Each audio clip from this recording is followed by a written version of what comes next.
This is a quick video showing how to take your temperature data from your Labquest and to turn it into a graph you can use for your project. When you save your temperature data, you're going to end up with a text file, and it looks pretty special because it looks like this. All right, so it looks like a whole mess of numbers, and it's really hard to make a graph out of this, that, the other.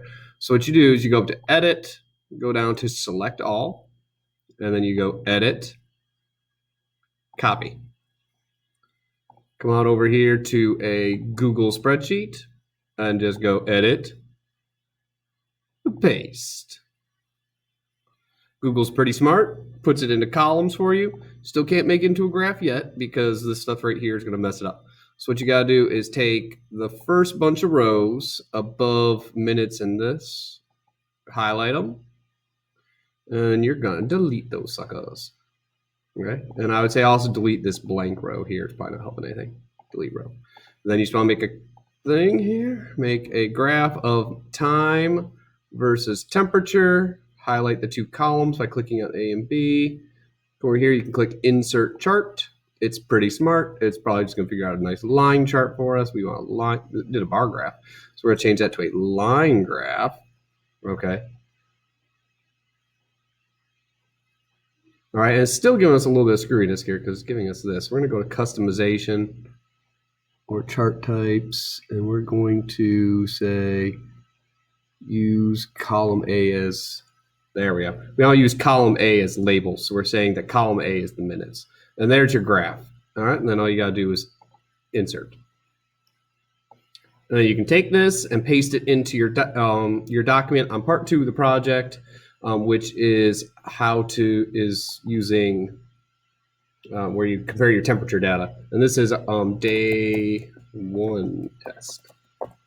Okay, so if you do more than one test and you have more than one chart, make sure you label them so we know which day it was. And we'll even label what day this was.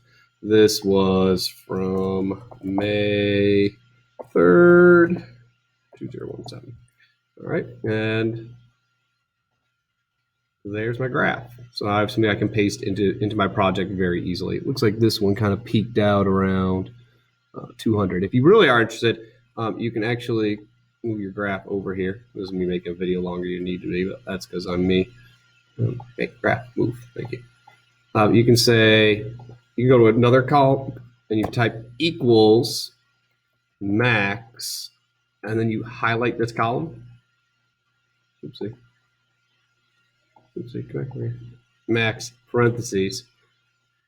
Thank you, I get that. And then highlight the column. Oopsie, what's going on here? Over here. All of this, thank you. B to B. It'll give you the maximum value.